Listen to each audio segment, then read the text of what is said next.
जागा आहे ते मागची बाजू तिकडे जाईल. ठीक आहे. उभी पट्टी आहे सर.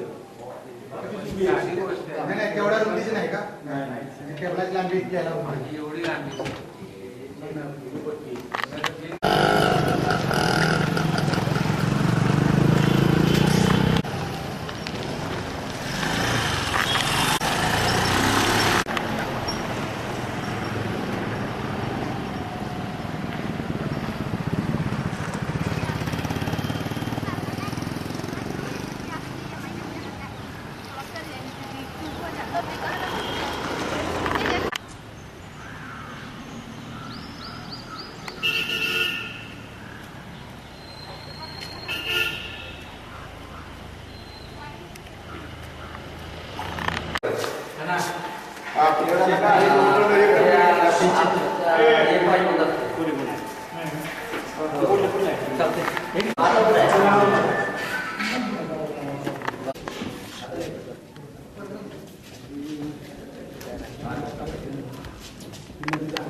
तर जे कोणी प्रतिनिधी आहेत, जे पदाधिकारी इथं आलेले आहेत, जे काही सरकार कार्यकर्ते इथे आले आहेत, त्यांनी मला वाटतंय की आपल्या कार्यावर आपल्याला या संदर्भात जे काही प्रश्न पडलेले आहेत ते जर लिहून काढले, लिहून काढले तर विचारलं.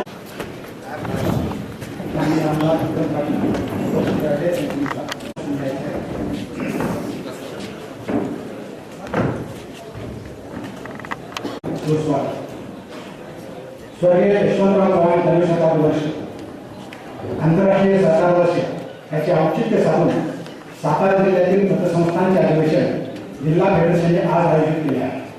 महाराष्ट्रातील कुशल प्रशासक, सहकारातील अग्रणी व पहिले मुख्यमंत्री स्वर्गीय यशवंतराव चव्हाण यांनी सर्वसामान्यांच्या विकासासाठी, शेतकऱ्यांच्या हितासाठी त्यांच्याच मालकीच्या संस्था म्हणून सहकार चळवळ निर्माण केली. वाढली विविध क्षेत्रात सहकारी संस्था स्थापन करण्यासाठी कायदा करून महाराष्ट्र शासनाने प्रयत्न केले. त्याचे फायदेही मिळाले, पण अलीकडे काही अपप्रवृत्तीमुळे सहकार चळवळ अडचणीत आली. पर्यायाने सामान्य माणूस विकासापासून वंचित आहे. माननीय आमदार शरदचंद्र पवार, कृषी मंत्री भारत सरकार यांनी आंतरराष्ट्रीय सहकार वर्ष व यशवंतराव चव्हाण जन्मशताब्दी वर्ष या वर्षात 97 घटनादुरुस्ती मंजूर करून सहकार क्षेत्राला भारतीय राज्य घटनेमध्ये समावेश केला आणि प्रत्येक भारतीय नागरिकाला कोणतीही सरकारी संस्था स्थापन करण्याचा मूलभूत अधिकार मिळवून दिला. हा एक योगायोगच आहे. सहकारातील एक नवे पर्व या घटनादुरुस्तीमुळे सुरू होत आहे. यशवंतराव चव्हाणांचे स्मरण म्हणून सहकाराला नियोजन मिळाले या हेतूने आजच्या अधिवेशनाचे व्यासपीठावरील सर्व मान्यवर, उपस्थित सहकार क्षेत्रातील सर्व अधिकारी वर्ग, विविध पतसंस्थांचे पदाधिकारी, कर्मचारी, पत्रकार बंधूंनो, प्रथमतः मी आपल्या सर्वांचे मनपूर्वक स्वागत करतो. कार्यक्रमाच्या सुरुवातीला मी फेडरेशनच्या वतीने या कार्यक्रमाचे उद्घाटन महाराष्ट्र राज्य फेडरेशनचे अध्यक्ष माननीय काकासाहेब कोरडे आणि कार्यक्रमाचे अध्यक्ष माननीय आमदार मकरंद पाटील आणि व्यासपीठावर उपस्थितांना विनंती करतो की त्यांनी दीपप्रज्वलनासाठी पुढे घ्या. या बाजूला का?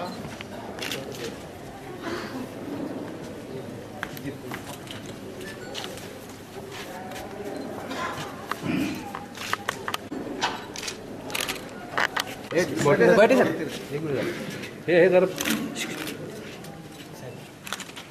थोडा सर एक करूया दीपप्रज्वलनाचा कार्यक्रम होत आहे.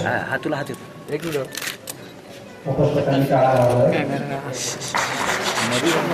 कोण आहे यार, मागून द्या ना बाळासाहेब जरा सर.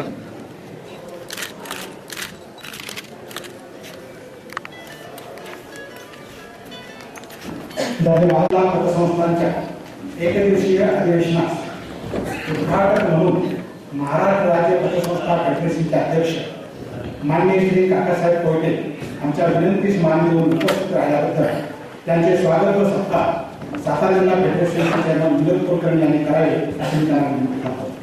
शाल गोटे आणि मान्यतेने देऊन त्यांचं स्वागत आणि सत्कार करण्यात येतो.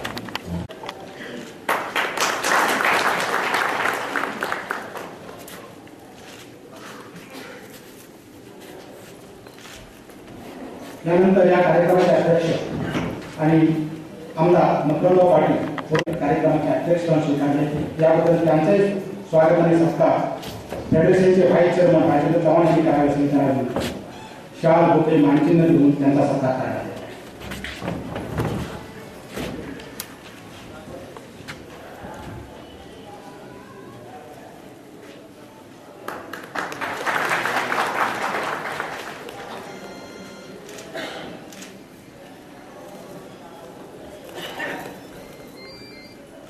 धन्यवाद। जिल्हा पतसंस्थांचे अधिवेशन हे जे उपस्थित आहेत त्यांचे सत्कार फेडरेशनचे संचालक सुनील खडके यांनी करावा असं मी त्यांना विनंती करतो। अविनाश चव्हाण यांनी करावा असं त्यांना विनंती।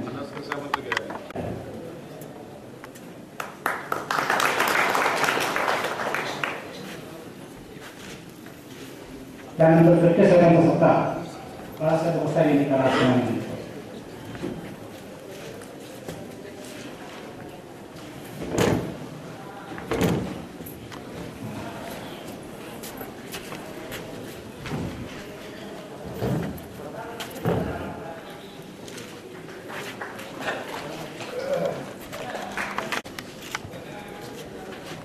जिल्ह्यातील सर्व पतसंस्थांना आणि सहकार चळवळीला नेहमीच सहकार्य करणारे मार्गदर्शन करणारे जिल्ह्यातील सर्व तालुक्यांचे सहाय्यक साताराचे सहाय्यक निबंधक संजय कुमार सुधरी यांचाही सत्कार महेंद्र राज यांनी करावा। सुधीर सर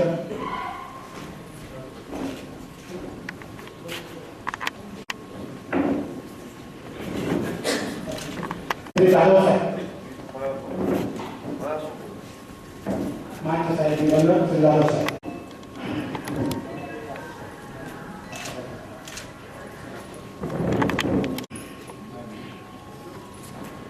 त्यानंतर फेडरेशन संचालक आप्पासाहेब श्री कंसाळ साहेब।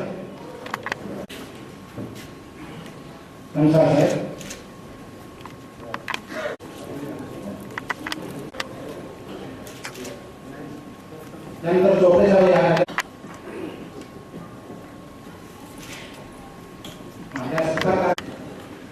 सातारा जिल्हा सहकारी पतसंस्थांच्या फेडरेशनच्या आजच्या दिवसीय अधिवेशनासाठी उपस्थित असलेले आमचे पतसंस्था चळवळीचे महाराष्ट्राचे प्रमुख किंवा आमच्या पतसंस्था चळवळीचे पालक आणि आमचे नेते काकासाहेब कोयटे, दुसरे प्रमुख जिल्ह्याचे ज्यांच्यामुळं आम्ही सगळे संचालक झालो सातारा जिल्हा पतसंस्था फेडरेशनला किंवा माझ्यासारख्या तरुण कार्यकर्त्याला चेअरमन म्हणून सातारा जिल्हा पतसंस्था फेडरेशनवर काम करण्याची संधी मिळाली असे आमचे मार्गदर्शक आमदार किरण पाटील, त्याचबरोबर केंद्राचा 97 घटना दुरुस्तीचा कायदा त्यांच्या मार्गदर्शनाखाली झाला किंवा शरद पवार साहेबांनी त्यांच्यावर महत्वाची जबाबदारी सोपवली होती, त्यांचं मार्गदर्शन ऐकण्यासाठी आपण उत्सुक आहात की त्यांच्या वेळा घेण्यासाठी सुद्धा वेळ मिळत नाही, त्यांच्या मागं मोठे व्याप असतात, पण जिल्ह्याच्या पतसंस्था चळवळीला बळकटी देण्यासाठी आणि मार्गदर्शन करण्यासाठी खास आलेले विद्याधर अनासकर साहेब आणि आजचा जो अधिवेशनाचा कार्यक्रम होतोय ते आमचे मार्गदर्शक आणि ज्यांचा सकारात्मक स्वभावाचा अनुभव जिल्ह्याच्या सगळ्या सहकार क्षेत्रात काम करणाऱ्या व्यक्तींना येतो असे आनंद गटके साहेब की त्यांच्याच मार्गदर्शनाखाली हे सगळं अधिवेशनाचं काम झालेलं आहे। अतिशय सकारात्मक पद्धतीने ते काम करत असतात आणि त्यामुळे आमच्यासारख्या कार्यकर्त्यांना सुद्धा प्रेरणा मिळत असते। त्याचबरोबर सगळ्या तालुक्याचे सहाय्यक निबंधक कराडचे देशमुख साहेब आणि सर्व मान्यवर आणि आपण पतसंस्था चळवळीवर विश्वास टाकून काम करणारे सगळे कार्यकर्ते या सर्वांचं मी प्रथम स्वागत करतो। अनेक मान्यवर इथे उपस्थित आहेत, सगळ्यांची नावं वेळाअभावी घेणे शक्य नाही। आधीच आपल्या कार्यक्रमाला थोडासा उशीर झाला त्याबद्दल मी दिलगिरी व्यक्त करतो, पण पुढचा कार्यक्रम सगळा वेळेत पार पडणार आहे याची हमी देतो। आजचं अधिवेशन घेण्यापाठीमागे अनेक कारणं आहेत।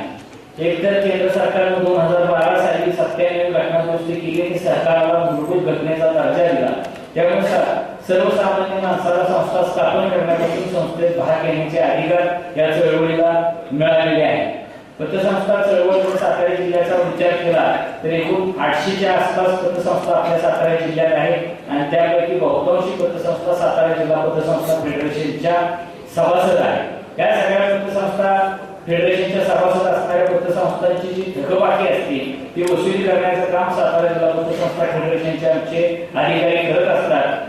फेडरेशनकडे एकूण 7,000 प्रकरण वसुलीसाठी आहे, ज्याची रक्कम साधारण 40 कोटीच्या आसपास होते आणि या 40 कोटींपैकी दरवर्षी आम्ही 12 ते 15 कोटी रुपयाची वसुली करतो, की ज्याचा आकडेवारी हिशोब काढायचा झाला तर थकलेली रक्कम जी पतसंस्थांना वसूल होत नाही त्यापैकी 35% रक्कम जवळपास दरवर्षी आम्ही वसूल करत असतो. म्हणजे कुठल्याही प्रकरण थकलं तर साधारण 3 वर्षाच्या त्याची थकबाकी वसुली करण्याचं काम फेडरेशनच्या माध्यमातून होत असतं. फेडरेशनची ही कामगिरी करत असताना 2 वर्षापूर्वी पतसंस्था फेडरेशनची निवडणूक झाली. पालकमंत्री रामराजे साहेब, आमदार मकरंद पाटील साहेब, शिवेंद्रराजे साहेब आणि शशिकांत शिंदे, प्रभाकर घाटे यांच्या नेतृत्वाखाली बिनविरोध निवडणूक झाली. या निवडणुकीनंतर आमच्या नवीन संचालक मंडळाच्या हातात कारभार सोपवण्यात आला.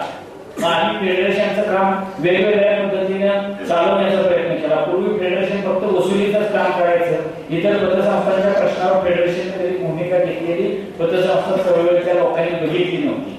त्यामुळे खासगी पतसंस्था चालक असतील, कर्मचारी असतील, मॅनेजर्स असतील, त्यांना वेगवेगळ्या अडचणींचा सामना करावा लागायचा आणि मग ते म्हणायचे फेडरेशनने काहीतरी केलं पाहिजे, फेडरेशन काहीच करत नाही अशी एक ओरड होती. पण त्या पतसंस्था चळवळीच्या बळकटी आणि गती देण्यासाठी आम्ही काही निर्णय घेतले आणि त्या निर्णयात प्रामुख्याने आम्ही जर काय केलं असेल तर पतसंस्थेला जी अडचण येईल ती भले प्रशासन पातळीवरची असो, संस्था पातळीवरची असो, प्रशिक्षणाच्या पातळीवरची असो, ती सोडवण्याचा आम्ही प्रयत्न केला. संस्थांना 185चा अधिकार दिलेला होता, पण ह्या सातारा जिल्ह्याच्या प्रशासनाचे जिल्हाधिकारी होते त्यांनी अशा ऑर्डर काढली की 185ची जे प्रकरण आहे ती जर तुम्हाला करायची असतील तर मुद्रांक शुल्क भरावं लागेल. मुद्रांक शुल्क भरावं लागू नये, पतसंस्थांवर कर्जदारांवर वेगळा बोजा पडू नये यासाठी आम्ही उच्च न्यायालयापर्यंत लढाई केली आणि उच्च न्यायालयापर्यंत लढाई केल्यानंतर आम्हाला यश आलं. पण प्रशासन एवढं ढिम्म आहे की आम्हाला प्रशासनाने हायकोर्टाने ऑर्डर दिली तरी जिल्हाधिकाऱ्यांच्या पत्रावर खाली माणसं काम करत नाही.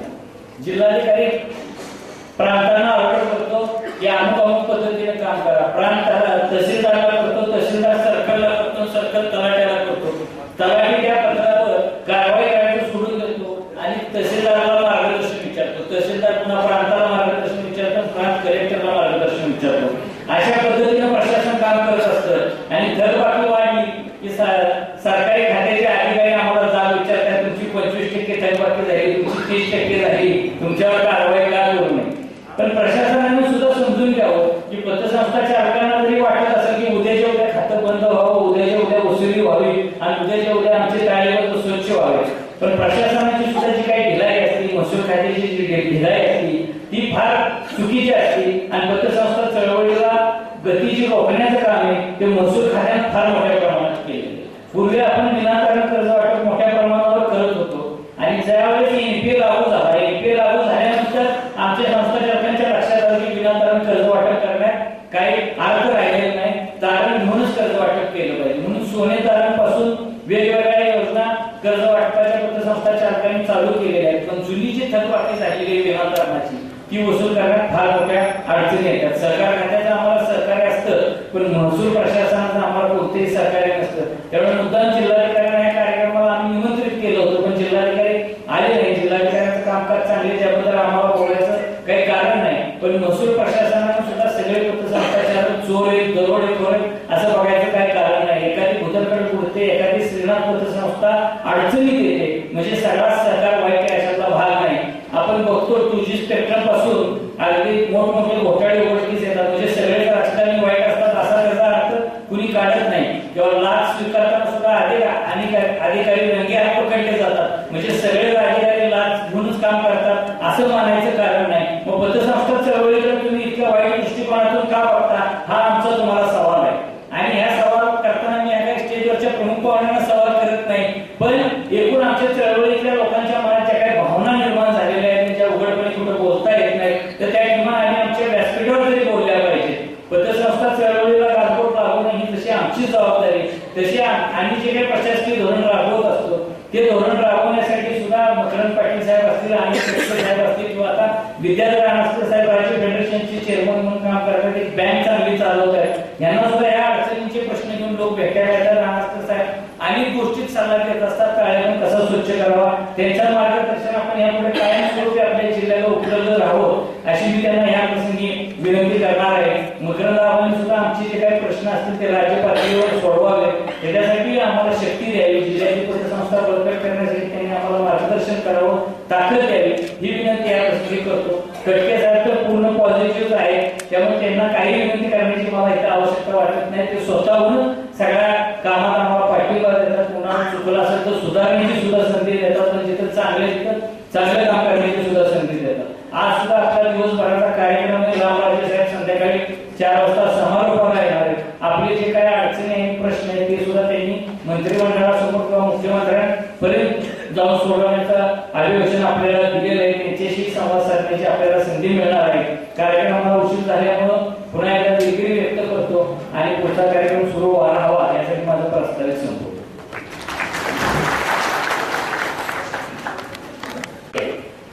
आणि आंतरराष्ट्रीय सहकार वर्षाच्या निमित्ताने सातारा जिल्हा पतसंस्था फेडरेशनच्या वतीनं आज एकत्रीय पतसंस्थांचं अधिवेशन या ठिकाणी आपण बोलवलेलं आहे. त्या कार्यक्रमाचे अध्यक्ष आणि वाई खंडाळा महाबळेश्वरचे सन्माननीय आमदार मकरंदाबा पाटील, कार्यक्रमाचे उद्घाटक आणि राज्य फेडरेशनचे अध्यक्ष माननीय काकासाहेब कोयटे, बँकिंग आणि सहकार क्षेत्रातील तज्ज्ञ, नुसतेच तज्ज्ञांनी तर प्रत्यक्षात जे काम केलेलं आहे आणि काम करतायत असे आमचे ज्येष्ठ स्नेही आणि मित्र माननीय विद्यार्थी मास्टर साहेब, पतसंस्था फेडरेशनचे विनोदजी कुलकर्णी आणि त्यांचे सर्व सहकारी आणि सर्व तालुक्याचे सहाय्यक निबंधक उपनिबंधक साहेब आणि समोर जमलेले सर्व पतसंस्थेशी निगडीत असलेले संचालक मंडळी, कर्मचारी, अधिकारी वर्ग, आज फार औचित्य या कार्यक्रमाचं आहे की जे लेक्चर आपण या ठिकाणी ठेवलेले आहेत कदाचित पुढच्या 2 दिवसांनी आम्हाला सहकार खात्यामार्फत ठेवायला लागणार आहे. 2 दिवस आधीच विनोद कुलकर्णींनी इनिशिएटिव्ह घेतल्यामुळे हे लेक्चर आपल्याकडे ठेवणार आहे आपण आणि ठेवलेले आहे की आपण वाचलेले की मागील 2 दिवसामध्ये महाराष्ट्र राज्याच्या मंत्रिमंडळापुढे सरकारचा नवीन जो कायदा आहे घटना दुरुस्तीप्रमाणे त्या कायद्याचा मसुदा जवळ मंजूर झालेला आहे आणि कदाचित पुढच्या 8 ते 10 दिवसामध्ये नवीन कायद्याची अंमलबजावणी आपण सुरू करणार आहे. तर त्या कायद्याच्या अंमलबजावणीच्या अनुषंगाने कायद्याबद्दलची माहिती, घटना दुरुस्तीबद्दलची माहिती आपल्याला नमस्कार देणारच आहे. मात्र त्या घटनेच्या दुरुस्तीच्या अनुषंगाने आपल्या कायद्यामध्ये जे काय बदल झालेले आहेत त्या बदलाबद्दल पण आपण पतसंस्था फेडरेशन किंवा इतर जे फेडरेशन आहेत त्यांच्या विद्यमाने परिसंवाद या ठिकाणी घेणारच आहोत. मात्र अनास्कर साहेब आपल्याला जरूर याबद्दल आता मार्गदर्शन करतील की जबाबदारीमध्ये जो बदल होणार आहे या कायद्यामुळे, घटना दुरुस्ती झाल्यामुळे, की सहकार खात्याची जी जबाबदारी आतापर्यंत आहे नियंत्रण करण्याची, सहकारी संस्थांना मार्गदर्शन करण्याची, ती यापुढे काय होणार आहे. मात्र त्यामधील काही भाग जो आहे तो सहकारी संस्थांच्या सभासदांवर येणार आहे. तर सहकारी संस्थांच्या सभासदांसाठी सुद्धा आम्हाला या ठिकाणी पतसंस्था असतील किंवा बँका असतील त्यांच्या सहकार्याने या ठिकाणी आपण प्रशिक्षण आयोजित करणार आहे, जेणेकरून या कायद्याच्या नंतर, कायद्यात झालेल्या बदलानंतर आपल्या जबाबदारीमध्ये काय वाढ झालेली आहे, आपण नेमकं आपल्या संस्थेबद्दल कुठली माहिती घ्यायला पाहिजे किंवा आपल्याला सभासद म्हणून किंवा सभासदाचे अधिक अधिकार, मतदानाचा जो एक महत्वाचा अधिकार आहे तो अधिकार प्राप्त करायचा असेल तर आपल्याला नेमकं काय पालन करायला पाहिजे, या सर्व गोष्टीची माहिती करून घेणं, या गोष्टीचा अभ्यास करण्यासाठी यानंतर जवळजवळ पुढचं वर्षभर सरकार खात्यामार्फत असलेलं प्रशिक्षण किंवा पहिलं अधिवेशन 97 घटना दुरुस्तीच्या अनुषंगाने सातारा जिल्हा फेडरेशनने घेतलेलं आहे. त्यांचं केवढं कौतुक करावं तेवढं कमीच आहे. मला माहिती आहे की आता कार्यक्रमाला उशीर झालेला आहे. आपण सर्वजण अनास्कर साहेबांचं भाषण आणि इतर सन्मान्य व्यक्तींचं भाषण ऐकण्यासाठी उत्सुक आहात. मला या ठिकाणी बोलण्याची संधी दिली आणि माझा सत्कार केला त्याबद्दल मी संयोजकांचा आभार मानून माझे 2 शब्द संपवतो. जय हिंद, जय महाराष्ट्र.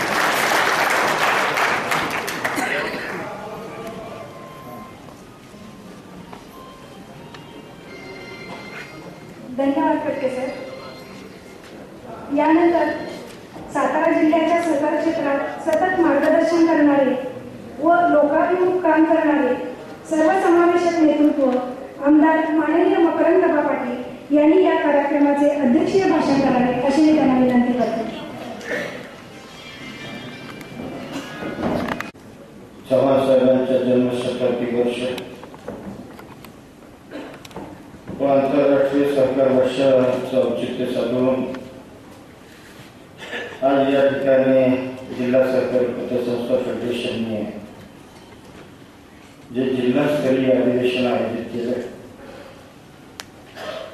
या अधिवेशनाच्या निमित्तानं आज आवर्जून आपल्याला मार्गदर्शन करण्यासाठी उपस्थित असणारे आजच्या कार्यक्रमाचे उद्घाटक आणि प्रमुख पाहुणे, राज्याच्या पतसंस्था फेडरेशनचे अध्यक्ष सन्माननीय काकासाहेबजी कोयटे, 57व्या घटना दुरुस्तीमध्ये ज्यांनी अतिशय मोलाचं काम केलं ते सहकार विभागाचे प्रमुख मार्गदर्शक सन्माननीय विद्याधरजी अनासकर, जिल्ह्याच्या सहकारी संस्थेचे उपनिबंधक सन्माननीय आनंदजी कटके साहेब, आपल्या पतसंस्था फेडरेशनचे अध्यक्ष आमचे मित्र विनोदजी कुलकर्णी, उपाध्यक्ष आमचे दुसरे सहकारी सन्माननीय राजेंद्रजी चव्हाण, आपल्या पतसंस्था फेडरेशनचे माननीय सचिव सन्माननीय शंकरराव पवार, सर्व जिल्हा सहकारी पतसंस्था फेडरेशनचे सन्माननीय संचालक, मंचकावर उपस्थित असणारे सहकार विभागातील सर्व सन्माननीय अधिकारी वर्ग, सर्व मंचकावरील उपस्थित मान्यवर आणि आवर्जून या अधिवेशनाकरता उपस्थित असणारे पतसंस्था फेडरेशनचे सर्व उपस्थित सन्माननीय पदाधिकारी बंधू भगिनी आणि पत्रकार बंधू, खरं तर हा कार्यक्रम सकाळी लवकर होता उद्घाटनाचा आणि आपल्याला हा कार्यक्रम सुरू करायला जवळपास 12:15 वाजले. मला निमंत्रित केलं होतं संध्याकाळच्या सत्रामध्ये आणि अचानक मला विनोदजींचा सकाळी फोन आला की आम्हाला तुम्ही सकाळी या. आता मुंबईवरून मी आलो पहाटे 5 वाजता. मी 12 वाजता वाईला त्या ठिकाणी टंचाईच्या संदर्भातली बैठक आयोजित केली. सर्व सरपंच, ग्रामसेवक, अधिकारी मी 12 वाजता वाईला बोलवले आणि विनोदजींनी मला सकाळपासून फोन करून की आम्हाला तुम्ही इकडे या. त्याचं कारण असं की याच्या कार्यक्रमाचे सकाळच्या सत्राचे अध्यक्ष लक्ष्मणराव पाटील तात्या थोडीशी त्याची तब्येत बरी नसल्यामुळे ती जबाबदारी विनोदजींनी माझ्या गळ्यात टाकली. त्यामुळे मला थोडासा या ठिकाणी याला उशीर झाला. त्याबद्दल प्रथमतः मी या ठिकाणी आपल्या सर्वांची दिलगिरी व्यक्त करतो. परंतु आज या ठिकाणी उपस्थित राहताना मला अतिशय मनापासून आनंद होतोय, कारण गेल्याच 1-2 महिने सुद्धा झाले नसते आपल्या पतसंस्था फेडरेशनचं कटकेसर अधिवेशन बिहारला आपण त्या ठिकाणी आपल्या फेडरेशनने आयोजित केलं होतं आणि त्यावेळेला दिवसभर आपण या संदर्भातलं अनेक मान्यवर आणून त्या संदर्भातलं मार्गदर्शन आपण या पतसंस्थांच्या सन्मान्य संचालक आणि पदाधिकाऱ्यांना त्यावेळेला केलं होतं. आणि आज सुद्धा 57व्या घटना दुरुस्तीला अनुसरून म्हणजे जी नवीन आता घटना दुरुस्ती केंद्राने त्या ठिकाणी केलेली आहे आणि आता त्याचं इम्प्लिमेंटेशन जवळपास माझ्या माहितीप्रमाणे 15 फेब्रुवारीला साधारण शासन त्या ठिकाणी हा नवीन कायदा लागू करणार आहे. आणि मग हा कायदा काय असणार आहे आणि कशा पद्धतीनं आता केंद्र शासनानं आणि राज्य शासनानं यामध्ये काही बदल कायद्यामध्ये केलेला आहे आणि आता संचालकांनी आपण कशा पद्धतीनं त्याला अनुसरून काम केलं पाहिजे या संदर्भातलं मार्गदर्शन आज आपण दिवसभर या ठिकाणी आपण ठेवलेले आहे. खरं तर या कार्यक्रमाचे आजचे खरे वक्ते, प्रमुख वक्ते अनासकर सर, खरोखर यांचा या घटना दुरुस्तीच्या संदर्भातला खूप काही अभ्यास आहे त्यांचं एक पुस्तक त्यांनी प्रकाशित केलेलं आहे. म्हणजे मी ते जाता जाता एक 2-3 पानं माझ्या वाचनामध्ये त्या ठिकाणी मी मुंबईला जात असतानाच पुस्तक मला ते मिळालं. अतिशय चांगल्या पद्धतीचं मार्गदर्शन त्यांनी या नवीन घटना दुरुस्तीच्या संदर्भामध्ये केलं. त्यामुळं या ठिकाणी काही मी अधिक काही बोललं पाहिजे असं नाही की अतिशय अभ्यासूपणाने या संदर्भातलं मार्गदर्शन आपल्याला या ठिकाणी करणार आहे. खरं तर आपला जिल्हा चव्हाण साहेबांचा जिल्हा की ज्या चव्हाण साहेबांनी नवमहाराष्ट्राची निर्मिती केली, सहकाराला खऱ्या अर्थानं सहकार रुजवण्याचं आणि वाढवण्याचं काम कैलासवासी चव्हाण साहेबांनी या राज्यामध्ये केलं. आणि आज सुदैवानं हे त्यांचं जन्मशताब्दी वर्ष आहे. आणि जे चव्हाण साहेबांना अभिप्रेत अशा पद्धतीचं काम या त्यांच्या जिल्ह्यामध्ये ही सरकारी पतसंस्था फेडरेशन करते. खरं तर राज्यामध्ये माझ्या माहितीप्रमाणे 15,000 पतसंस्था या राज्यामध्ये, आणि या एकूण 15,000 पतसंस्थांमधल्या फक्त 5,000 पतसंस्था या खऱ्या अर्थानं चांगल्या पद्धतीनं म्हणजे खऱ्या कार्यक्षमतेनं त्या ठिकाणी काम करतात. म्हणजे एकूण पतसंस्थांच्या 30-35% पतसंस्था या खऱ्या अर्थानं या राज्यामध्ये काम करतात. आपल्या जिल्ह्यामध्ये माझ्या माहितीप्रमाणे 800 पतसंस्था आहेत आणि 800 मधल्या 500 पतसंस्था या चांगल्या पद्धतीनं या जिल्ह्यामध्ये काम करतात. म्हणजे राज्याच्या सरासरीपेक्षा आपली सरासरी बरी आहे. म्हणजे त्या ठिकाणी जर सरासरी राज्याची काढली तर आपल्या जिल्ह्याची एकूण चांगल्या पतसंस्थांची परिस्थिती ही राज्याच्या तुलनेमध्ये निश्चितपणाने चांगली आहे. परंतु हे काही फार समाधानकारक चित्र आहे असं मी स्वतः मानणार नाही. कारण पतसंस्था आणि पतसंस्थांची निर्मिती आणि त्याचा उद्देश याचा आपण त्या ठिकाणी नीटपणाने अभ्यास केला पाहिजे.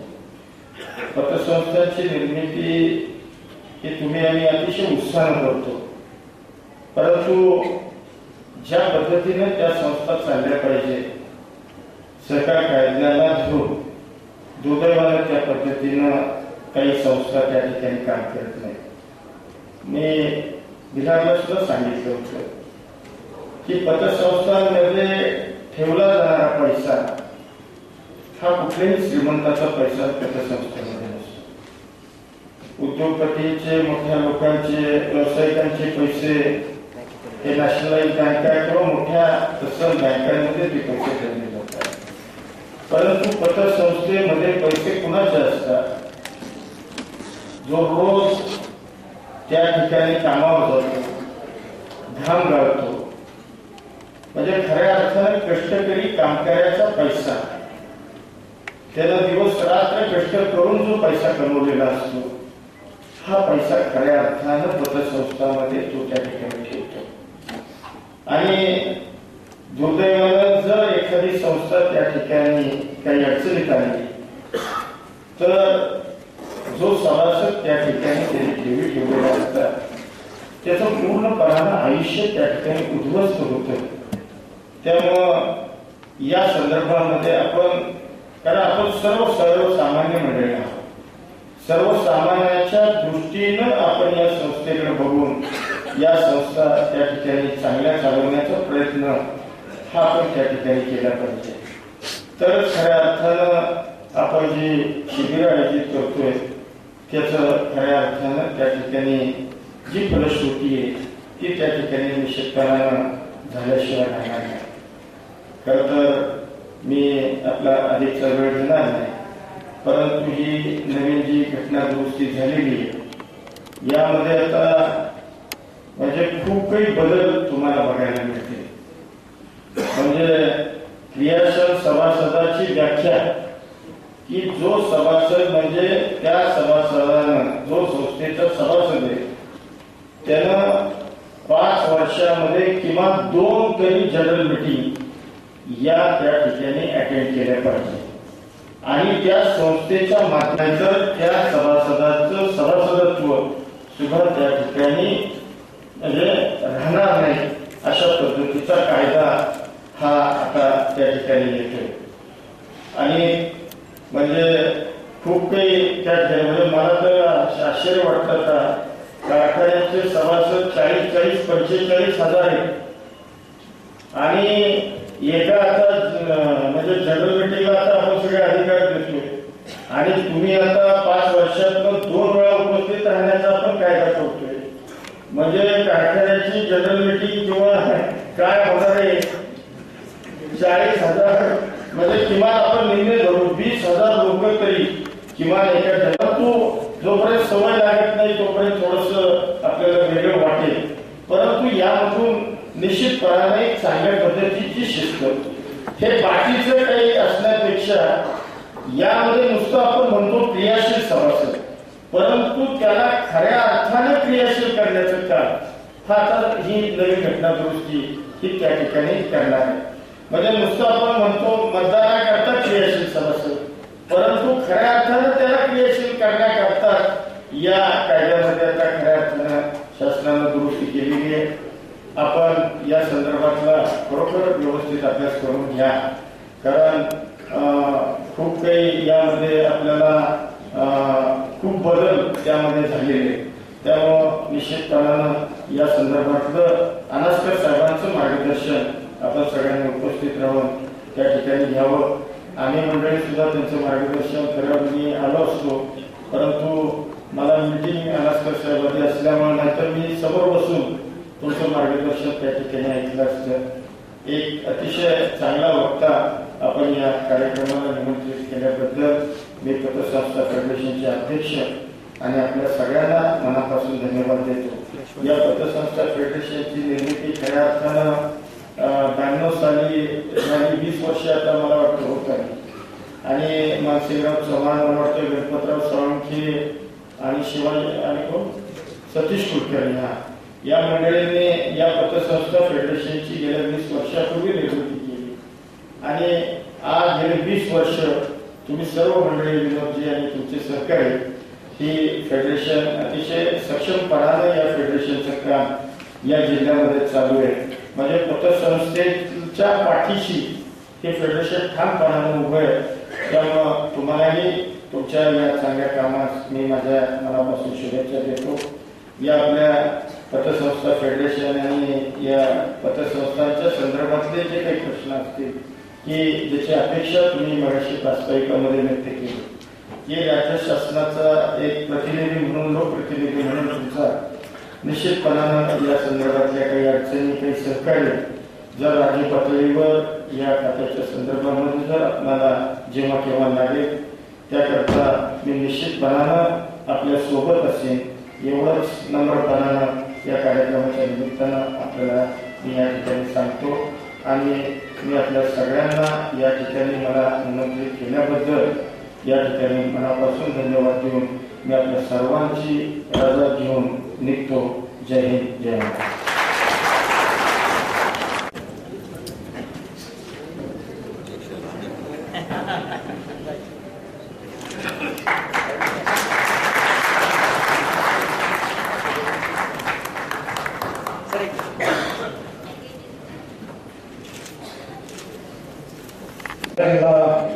पतसंस्था फेडरेशनच्या वतीने आयोजित अशा आंतरराष्ट्रीय सहकार वर्षाचं औचित्य साधून जिल्ह्यातील पतसंस्थांचं अधिवेशन आणि त्यानिमित्तानं 97 घटना दुरुस्तीवर चर्चा अशा या विहिरी औचित्य साधून आयोजित केलेल्या कार्यक्रमाला उपस्थित असलेले सहकार खात्याचे गाड्या अभ्यासक आमचे मित्र विद्यार्थी अनास्कर, सातारा जिल्हा फेडरेशनचे अध्यक्ष विनोदजी कुलकर्णी, उपाध्यक्ष राजेंद्र चव्हाण, मानद सचिव शंकरराव पवार, त्याप्रमाणे कार्यक्रमाला उपस्थित असलेले सहकार खात्यातले अभ्यासू आणि कर्तबगार अधिकारी म्हणून ज्यांची ख्याती आहे ते आनंदजी कटके, सातारा जिल्ह्याचे डेप्युटी रजिस्ट्रार देशमुख साहेब, कार्यक्रमाला उपस्थित असलेले महाराष्ट्रातील क्रमांक 2 ची पतसंस्था म्हणून ज्या संस्थेची ओळख आहे त्या शिवकृपा पतसंस्थेचे अध्यक्ष आमचे मित्र अविनाशजी भोसले, व्यासपीठावर उपस्थित मान्यवर आणि सभागृहातील सहकारी बंधूंनो, मी प्रथमतः सातारा जिल्हा पतसंस्था फेडरेशनचे अध्यक्ष विनोद कुलकर्णी आणि त्याच्या सर्व सहकारी मित्रांचं मनापासून अभिनंदन करतो, मनापासून कौतुक करतो. या अधिवेशनाच्या निमित्तानं एका अतिशय ज्वलंत प्रश्नावर त्यांनी चर्चा घडवली की जी चर्चा या पुढच्या कालावधीमध्ये राज्यभर सुरू होणार आहे, त्या चर्चेचा शुभारंभ आज साताऱ्यामधून झाला असं म्हटलं तर काही वावगणार नाही. आणि एवढ्या मोठ्या संख्येने साताऱ्यातील पतसंस्था चळवळीतील कार्यकर्ते या चर्चेला उपस्थित राहिले त्याबद्दल सर्व उपस्थितांचं सुद्धा मनापासून अभिनंदन करतो, मनापासून कौतुक करतो. हे कौतुक करीत असताना या सातारा जिल्हा फेडरेशनचे माजी अध्यक्ष आमचे मित्र कैलासवासी मानसिंग चव्हाण यांची आठवण झाल्याशिवाय राहत नाही. परंतु मला वाटतं मानसिंग चव्हाण ज्याप्रमाणे भव्य दिव्य आणि वेळोवेळी कार्यक्रम आयोजित करायचे त्यांची उणीव आमचे दुसरे मित्र विनोद कुलकर्णी यांनी निश्चितपणे भरून काढलेली आहे. त्याचा आनंदही या आजच्या कार्यक्रमाच्या निमित्तानं मला होतो आहे.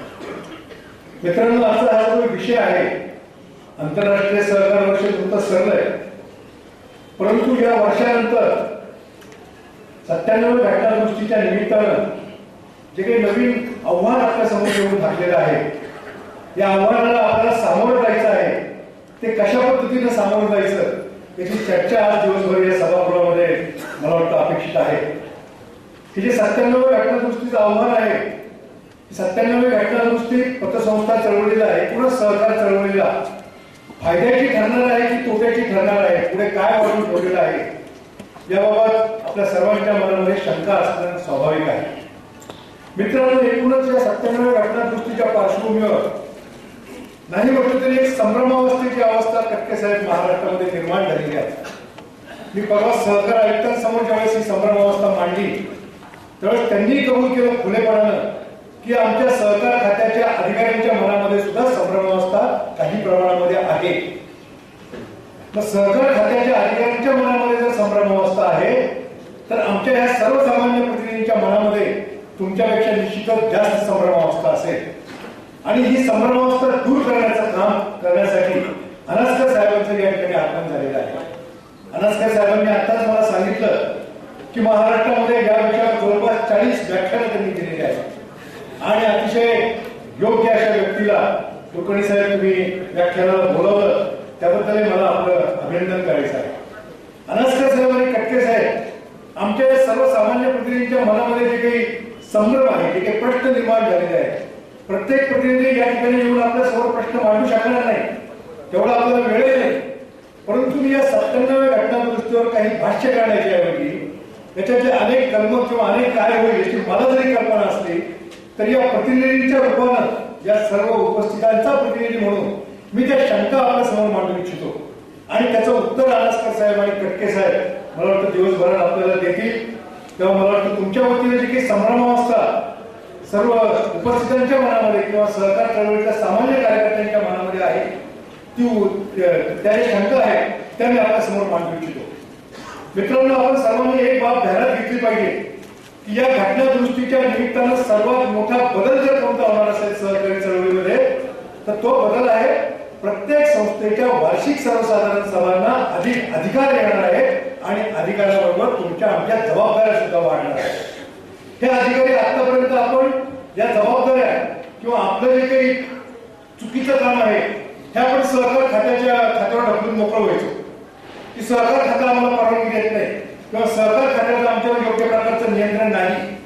कटके साहेब, मी आपल्याला स्पष्टपणे सांगू इच्छितो की या कायदा ज्यावेळेस प्रस्तावित झाला त्यावेळेस आमच्यातले अनेक जण आनंदित झाले की आता आपल्याला सहकार खात्याचं कुठलंही नियंत्रण राहणार नाही, आपल्याला स्वायत्तता मिळणार आहे. परंतु मी प्रथमपासून सांगतो आहे की या स्वायत्ततेचा उपयोग, या स्वातंत्र्याचा उपयोग आम्ही जर स्वैराचार म्हणून केला तर सहकारी एकूण सहकार चळवळीला विशेषतः पतसंस्था चळवळीला यापुढे अंधकारमय अशा प्रकारचं वातावरण असणार आहे. कटके साहेब, आम्हाला तुमचं नियंत्रण काही प्रमाणात का होणं निश्चितपणे पाहिजे आहे. आम्ही जर बंधनमुक्त झालो, आमच्यावर जर तुमचं कुठल्याही प्रकारचं नियंत्रण नसेल तर ठेवीदार तरी आमच्यावर विश्वास ठेवतील का? ठेवीदार म्हणते, आताही ठेवीदार म्हणताय की सहकार खात्याचं काही प्रमाणात नियंत्रण असल्यामुळे आम्ही पतसंस्थांवर विश्वास ठेवतो, नाही तर आमच्या ठेवींना कुठल्या प्रकारचं संरक्षण नाही. आमच्यामध्ये जे काही पदाधिकारी आहेत ते तितक्या मोठ्या प्रमाणामध्ये सुशिक्षित नाही, प्रशिक्षित नाही, तरी आमच्यावर ठेवीदार जो काही विश्वास ठेवत आहे याला सहकार खात्याचं सुद्धा, सहकार खात्याने जी काही आमच्यावरची जबाबदारी घेतलेली आहे, आमच्यावर जी काही सहकार खात्याची बंधनं आहेत ती सुद्धा काही प्रमाणामध्ये स्वागतार्ह आहे.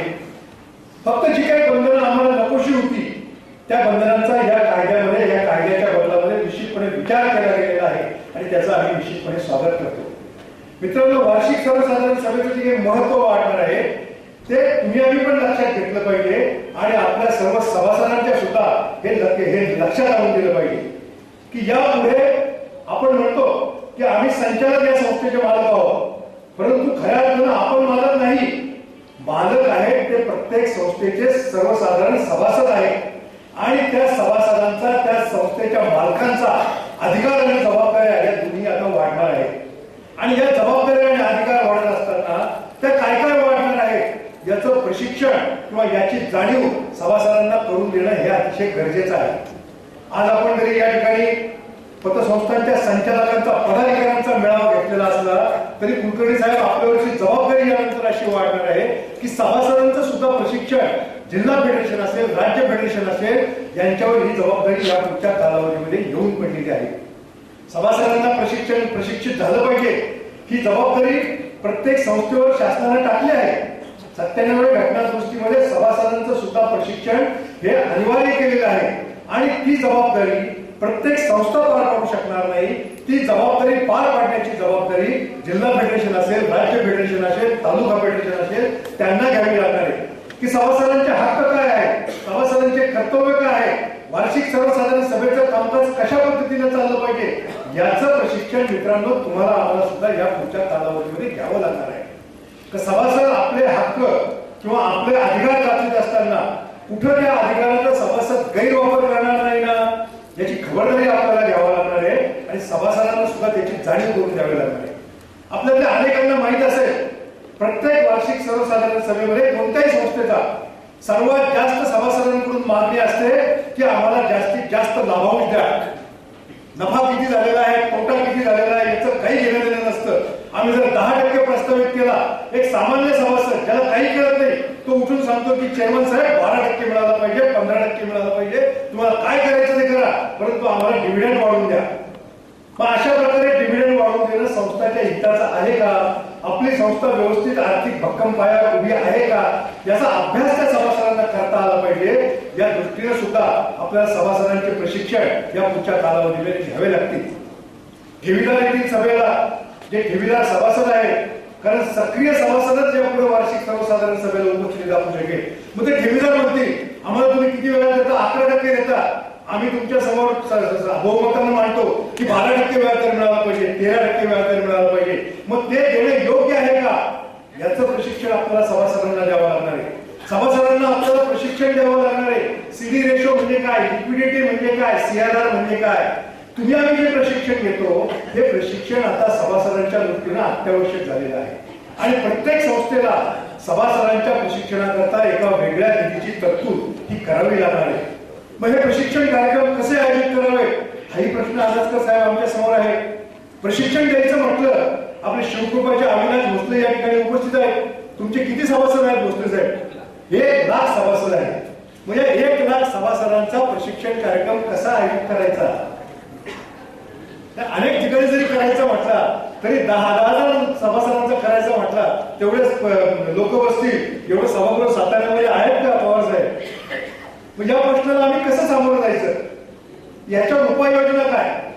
मित्रांनो, तुमच्या सर्वांच्या शुभेच्छेनं माझी आंतरराष्ट्रीय पतसंस्था संघटनेवर निवड झालेली आहे. त्यामुळे अनेक देशांमध्ये फिरण्याचा मला योग येतो, अनेक देशातल्या पतसंस्थांचं कामकाज पाहण्याचा योग मला येतो आणि मला जाणवलं विशेषतः कोरिया, इंडोनेशिया, थायलंड या देशामध्ये वार्षिक सर्वसाधारण सभा ज्या पार पडतात त्या वार्षिक सर्वसाधारण सभांना त्या ठिकाणी सुद्धा असा नियम आहे की कमीत कमी 3 वर्षातल्या 2 वार्षिक सर्वसाधारण सभांना सभासदांनी हजर असलंच पाहिजे. मग त्या ठिकाणच्या ज्या काही वार्षिक सर्वसाधारण सभा होतात त्या मोकळ्या मैदानात सुद्धा होतात. मग आपल्याकडे मोकळ्या मैदानामध्ये सभा घेणं शक्य आहे का? ते जाहीर बैठकीचं किंवा जाहीर सभांचं स्वरूप त्याला येईल. आणि मग परदेशामध्ये त्या येणाऱ्या सभासदांची जेवणाची व्यवस्था करायची, नाश्त्याची व्यवस्था करायची, चहा पाण्याची व्यवस्था करायची, हे अवघड काम मित्रांनो तुमच्या आमच्यावर येऊन पडणार आहे. परदेशातल्या वार्षिक सभांच्या संस्थांच्या वार्षिक सर्वसाधारण सभा 2-2 दिवस सुद्धा चाललेल्या मी पाहिलेल्या आहेत, मी अनुभवलेल्या आहेत. त्या ठिकाणी सभासदांच्या राहण्याची व्यवस्था केली जाते, सभासदांच्या जेवणाची व्यवस्था केली जाते, संध्याकाळी सभासदांच्या करमणुकीच्या कार्यक्रमाची सुद्धा व्यवस्था केली जाते. परंतु त्या ठिकाणी चव्हाण साहेब, त्या ठिकाणच्या सभासदांची संख्या कमी असते. भारतासारखा विराट लोकसंख्येचा जो काही देश आहे, त्या देशामध्ये हे शक्य आहे का याचाही आपल्याला विचार करावा लागणार आहे. आणि सहकार खात्याचं मार्गदर्शन सुद्धा याच्यामध्ये कटके साहेब, देशमुख साहेब आम्हाला लागणार आहे. याच्यातून मार्ग कसा काढायचा, मार्ग निश्चितपणे निघणार आहे. जे काही होतं ते निश्चितपणे चांगलं करता होतं, त्याची गुणगान आपण मनाशी बाळगली पाहिजे. हा 97वी घटना दुरुस्ती आली, हे आपल्यावर संकट नसून, ही आपत्ती नसून, ही इष्टापत्ती समजून आपण सर्वांनी जर याच्यामधून काम केलं तर निश्चितपणे सहकार चळवळीला भूमिका निश्चितपणे चांगला आहे. असे अनेक प्रश्न आपल्या समोर उभे राहणार आहेत.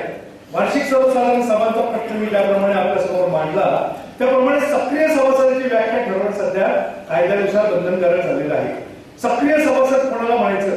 उपविधी निर्माण करण्याकरता समित्या शासनाने नेमलेल्या आहेत, परंतु या समितीला सुद्धा प्रश्न पडलेला आहे की या सक्रिय सभासदांची व्याख्या कशा पद्धतीने करायची.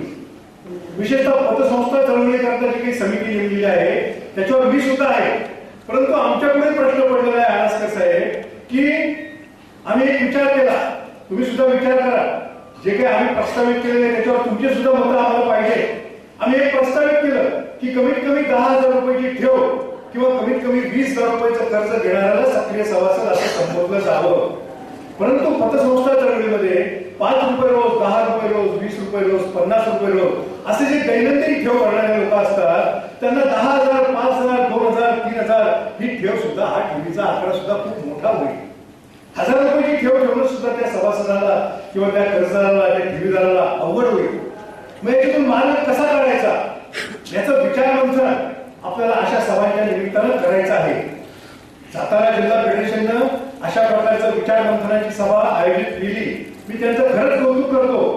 परंतु राज्य फेडरेशनवर याच्यापुढे जबाबदारी येणार आहे की प्रत्येक जिल्ह्यामध्ये, प्रत्येक तालुक्यामध्ये, प्रत्येक छोट्या छोट्या गावामध्ये सर्व सभासदांची, सर्व पतसंस्था चळवळीतल्या कार्यकर्त्यांची मतं समजावून घ्यायची आणि ही मतं सहकार खात्याकडे किंवा आनासकर साहेबांसारख्या अभ्यासकाकडे पोहोचवायची.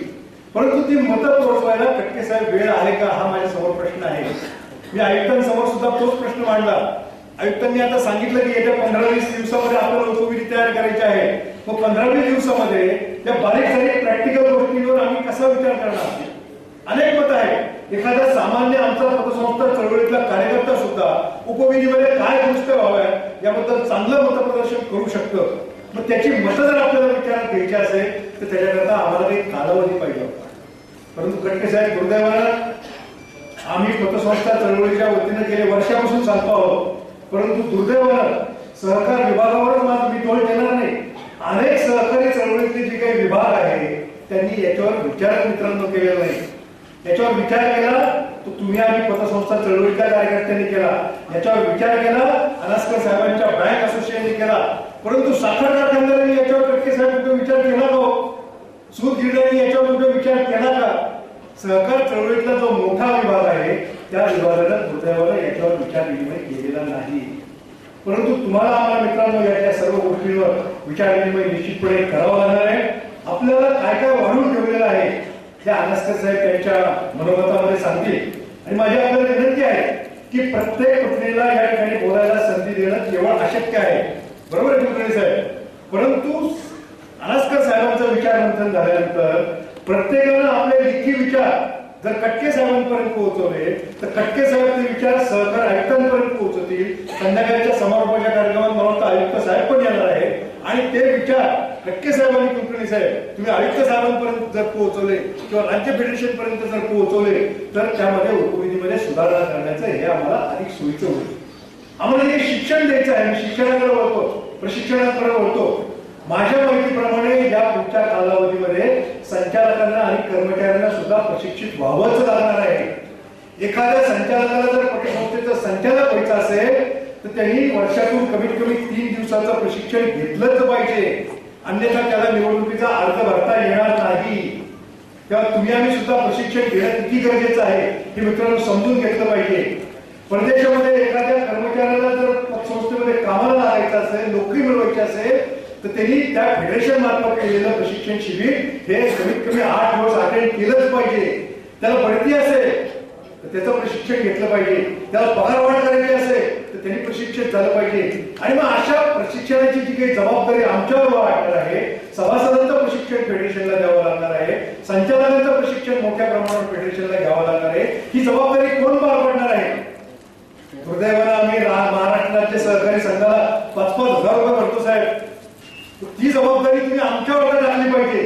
राज्य फेडरेशन असेल, जिल्हा फेडरेशन असेल, या सर्व जबाबदाऱ्या घ्यायला आम्ही आता सक्षम झालेलो आहोत. आम्हाला सुद्धा हा शिक्षण निधी भरावा लागतो. हा शिक्षण निधी जर फेडरेशनला देण्याची तरतूद कायद्यामध्ये केली तर राज्य फेडरेशन, जिल्हा फेडरेशन, तालुका फेडरेशन ही जबाबदारी निश्चितपणे पार पडेल असा विश्वास मी या निमित्तानं सहकार खात्याला देऊ इच्छितो. अनेक प्रश्न येणार आहेत मित्रांनो. आपल्यामध्ये जे काही महत्वाचे बदल होणार आहेत ते अनास्कर साहेब आपल्याला सांगतील, परंतु मी आणखी एक 2-3 महत्वाच्या बदलाकडे आपले लक्ष वेधू इच्छितो. आपली गेली अनेक वर्षापासूनची जी काही सहकार खात्याच्याकडे तक्रार होती किंवा महाराष्ट्र शासनाकडे तक्रार होती, जी काही मागणी होती की आपली ऑडिट फी कमी झाली पाहिजे किंवा शासकीय ऑडिटर जे काही आमच्यावर लादले जातात त्या शासकीय ऑडिटरकडनं आमचं परिपूर्ण लेखापरीक्षण होत नाही. या पुढच्या कालावधीमध्ये लेखापरीक्षक नेमण्याचा अधिकार मित्रांनो प्रत्येक संस्थेच्या वार्षिक सर्वसाधारण सभेला येणार आहे. त्याप्रमाणे मला वाटतं त्यांची फी ठरवण्याचा सुद्धा अधिकार वार्षिक सर्वसाधारण सभेला येणार आहे. आपल्याला अधिकार मिळाला म्हणून कुणी एखादा लेखापरीक्षक आपण कुठून तरी उचलून आणायचा आणि आपलं ऑडिट करून घ्यायचं, हुकून घ्यायचं, अशा पद्धतीचं कामकाज मित्रांनो यापुढे आपल्याला करून चालणार नाही. शासकीय पॅनलवरचे जे काही ऑडिटर आहेत, जे काही लेखापरीक्षक आहेत, त्यांच्यातला लेखापरीक्षक आणून उत्कृष्ट दर्जाचं आदर्श पद्धतीचं ऑडिट जर आपण करून घेतलं आणि ऑडिटरने सांगितलेल्या सूचनेप्रमाणे आपण जर अंमलबजावणी केली तरच त्या पुढच्या कालावधीमध्ये आम्हाला चांगले दिवस येतील, अन्यथा आपलं सर्वांचं भवितव्य मित्रांनो अवघड आहे. मी या निमित्तानं अनास्कर साहेब आणि कटके साहेब काही भावना आपल्यापर्यंत पोहोचू इच्छितो की आम्ही सगळ्या पतसंस्था वार्षिक अहवाल दरवर्षी छापतो. यापुढे आमच्या सभासदांची संख्या वाढणार आहे. सभासदांना आम्हाला वार्षिक अहवाल मोठ्या प्रमाणात पाठवावा लागणार आहे. सभासदांमधून प्रश्न येतो आमच्या प्रतिनिधींमधून की आमची किती सभासद वार्षिक अहवाल वाचतात, नफा तोटा ताळेबंद पत्रक किती सभासद वाचतात आणि वार्षिक सभेला तरी किती सभासद येतात.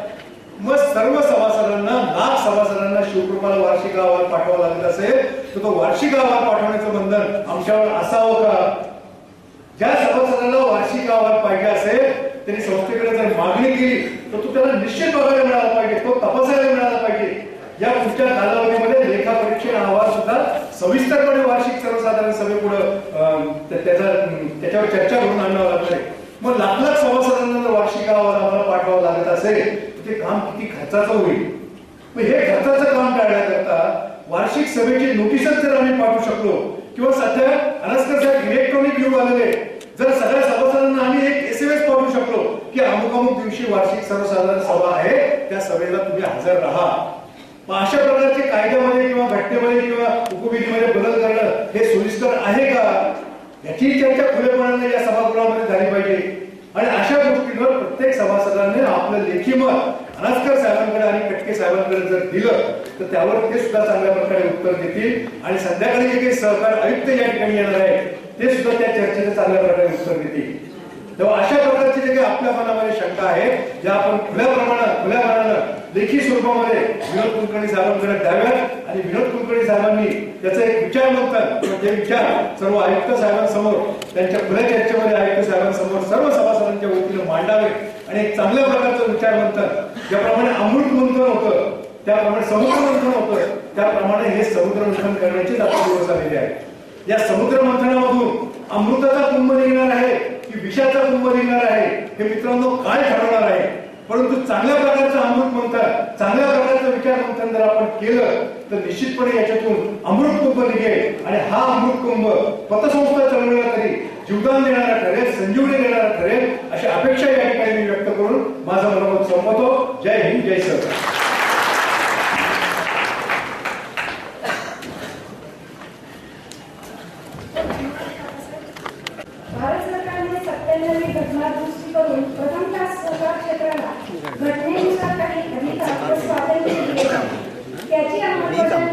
15 पासून सुरू होत आहे. म्हणजेच याकडे सहकार क्षेत्राचा कारभार घटनेतील कायदेशीर तरतुदीनुसार करावा लागणार आहे. साहजिकच सहकारात काम करणाऱ्या यापुढे अधिक जबाबदारीने काम करावे लागेल. चांगले काम करणाऱ्या संस्था टिकून राहतील. म्हणून पतसंस्थांच्या पातळीवर काम करणाऱ्या तळागाळातील ग्रामीण भागातील कार्यकर्त्यांना, कर्मचाऱ्यांना नवीन कायद्याचे स्वरूप समजले पाहिजे. या उद्देशाने 97 घटना दुरुस्ती व कायद्याचे स्वरूप यावर मार्गदर्शन करण्यासाठी या क्षेत्रातील तज्ञ माननीय श्री विद्याधर हणासकर यांना आम्ही आमंत्रित केले. ते आपल्या विनंतीला मान देऊन आले आहेत. त्यांचा परिचय करून देतील फेडरेशनचे ज्येष्ठ संचालक माननीय श्री शेट्टी. महाराष्ट्र राज्य पतसंस्था संघटनेचे अध्यक्ष काका पाटील जे काही आता उपस्थित केले, त्याचबरोबर गट्टे साहेबांनी महाराष्ट्र पतसंस्थेचा आनंद झाला. आज या ठिकाणी माझ्याकडं विद्याधर हणासकरांचा परिचयाचं काम आहे आणि या ठिकाणी मला मुद्दाम आपणा सर्वांना सांगितलं पाहिजे, कैलासवासी यशवंतराव चव्हाणांच्या स्वप्नामधली सहकारी चळवळ चालवणारे जे काही सहकारामध्ये नेते आहेत, कार्यकर्ते आहेत असं म्हणून, त्यातले एक विद्याधर हणासकर आहे. त्याचं ज्वलंत उदाहरण म्हणजे विद्या सहकारी बँकेचे ते कार्यकारी संचालक आहेत. विद्या सहकारी बँक म्हणजे विद्याधर हणासकर. पण आपल्याला सातारा जिल्ह्यात जर आपण बघितलं, कारण ती बँक नाही पुण्यात, सातारा जिल्ह्यामध्ये या बँकेची एक सुद्धा शाखा उघडलेली नाही आणि यातच त्याची सरकारी चळवळीचा अभ्यास आणि चळवळ वाढवण्याचं महत्व ते दिसून येतं. आज जर आपण बघितलं तर बँकिंग चळवळ असेल नाहीतर कोऑपरेटिव्ह चळवळ असेल, बँकेमध्ये सुद्धा एखादी बँक महाराष्ट्रामधल्या कानाकोपऱ्यात आपली शाखा उघडण्याचा प्रयत्न करते. तसंच मोठ्या मोठ्या पतसंस्था सुद्धा प्रयत्न करतात. त्याच्या उलट कैलासवासी यशवंतराव चव्हाण यांनी सांगितलेले ते धोरण स्वीकारून विद्याधर हणासकर काम करत आहेत. ते एमकॉम, DTL, DLL आणि LW त्याबरोबर LLB झालेले आहेत आणि पहिल्यापासून त्यांचे टॅक्स कन्सल्टंटचं काम आहे. ते adviser group of urban cooperative bank, government of India New Delhi या ठिकाणी काम करत आहेत. महाराष्ट्र स्टेट कोऑपरेटिव्ह बँक फेडरेशनचे ते चेअरमन आहेत. टास्क फोर्स आहे त्याचे ते 2008 सालापासून बँकेच्या संदर्भात टास्क फोर्सचे प्रमुख आहेत. आणि मला आठवतपेक्षा आम्ही गेलेलो होतो. विद्या सहकारी बँकेत सातारच्या जनता सहकारी बँकेला ज्या काही अडचणी होत्या त्या संदर्भात बऱ्याच वेळा आम्ही त्यांच्याकडे गेलो आणि मला आपल्याला सर्वांना सांगायला आठवत होतं की आपल्या बँकेमधला स्टाफ, आपल्या बँकेचं संचालक मंडळ ही सरकारी बँकिंग चळवळ, सरकारी पतसंस्था चळवळ वाढवण्यासाठी मदत करण्यासाठी हणासकर ही मदत करतात अभ्यासपूर्ण. त्याच्यामध्ये सातारच्या जनता सहकारी बँक उदाहरण आहे. सातारच्या जनता सहकारी बँकेला आम्हाला वेळोवेळी त्यांनी मदत केलेली आहे हे मुद्दा मला या ठिकाणी सांगितलं पाहिजे. कोऑपरेटिव्ह लॉ अमेंडमेंट कमिटीचे ते मेंबर आहेत. कोऑपरेटिव्ह बँकिंग ऍडव्हायझरी कमिटीचे यशदाचे ते मेंबर आहेत. विद्या सहकारी बँकेचा आपण कार्यकारी संचालक त्यांचं सांगितलं. त्याचबरोबर पुणे जिल्हा नागरी सहकारी बँक असोसिएशनचे ते डायरेक्टर आहेत. बँकिंग लिटरसी फाउंडेशन पुण्याचे ते फाउंडर आणि ट्रस्टी आहेत. महाराष्ट्र कोऑपरेटिव्ह बँकिंग सर्व्हिसेसचे फाउंडर आणि चेअरमन आहेत. थिंक टँक जो कोऑपरेटिव्ह डिपार्टमेंट महाराष्ट्र पुणे हा महाराष्ट्रामध्ये ही सरकारी चळवळ आपण या बाहेरच्या काउंटरवर त्याचं जे 150 रुपयाचं पुस्तक आहे ते 100 रुपयापर्यंत ठेवलेलं आहे. प्रत्येकाने आवश्यक घेणं महत्वाचं आहे. बँकिंग विषयी वेगवेगळ्या पेपर्समध्ये त्यांचे कॉलम तयार प्रसिद्ध होतात. त्याच्यानंतर डेली सकाळ, डेली लोकसत्ता आणि इतर ठिकाणी त्यांचे कॉलम प्रसिद्ध होतात आणि त्यापेक्षा यशदामध्ये ते वेगवेगळ्या विषयावर आपलं ज्ञान वेगवेगळ्या लोकांना देत असतात. असे हे विद्याधर हणासकर आपल्या समोर साधारण 4-3 तास भाषण करणार, आपल्या शंकाला उत्तर देणार आहे. अशा प्रकारची व्यक्ती विनोद कुलकर्णी आणि त्याच्या सर्व सरकारने तो बोलवली त्याचं त्यांचं मुद्दाम अभिनंदन केलं पाहिजे. मग काका पाटील सांगितलं त्याच्याशी खरं आहे. कैलासवासी मानसिक तौर अशी उत्साही आमचे चेअरमन होते. तसंच विनोद कुलकर्णीने गेल्या 1.5 वर्षामध्ये पतसंस्था फेडरेशनचं चेअरमन पद स्वीकारल्यापासून ही चळवळ मुक्ती होण्यासाठी किंवा अतिशय डॅशिंगपणे करिअर असू दे, प्रांत असू दे, सर्वांशी स्ट्रगल करण्यामध्ये त्यांचा महत्वाचा वाटा आहे. त्यांनी हणासकरांना बोलून एक चांगला उपक्रम या निमित्ताने कटके साहेबांना आल्यापासून ज्या पद्धतीने मदत करतात ते महत्वाचं आहे किंवा अनास्करण कटके साहेब त्या दोघांकडे सुद्धा सातारा जिल्ह्यातील सहकारी चळवळीतील कालावधीमध्ये अशा आशेवादी दृष्टिकोनातून मदत आहे. मला मुद्दा एवढा मुद्दा सांगायचा आहे की पतसंस्थांनी किंवा बँकांनी आपापल्या शाखा जरूर खेडेगावावर उघडाव्या, पण ह्या उघडत असताना जे यशवंतराव चव्हाणांनी स्वप्न बघितलेलं हुलनंतर वाढ म्हणजे लांबी वाढली पाहिजे, नुसती उंची वाढ उपयोग नाही, ही वाढवण्यासाठी आता अतिशय वेगळ्या पद्धतीनं मदत होणं हे महत्वाचं आहे. त्या दृष्टिकोनात आम्ही इथे उपस्थित सगळे नाही पतसंस्थांचे संचालक स्टाफ हे आपल्या सर्वांच्याकडे आशेने बघत आहेत. विद्यार्थी अनुस्कारांनी सातारा जिल्हा पतसंस्था परिषदेच्या वतीनं पुन्हा एकदा स्वागत करतो, आभार मानतो आणि त्यांनी या ठिकाणी आपण प्रदीर्घ भाषण त्याचबरोबर शंकांचं निरसन करावं आणि कायम साताराकरांना सल्ला देण्यासाठी, मदत करण्यासाठी, व्याख्यान देण्यासाठी उपस्थित राहावं ही विनंती करतो. धन्यवाद.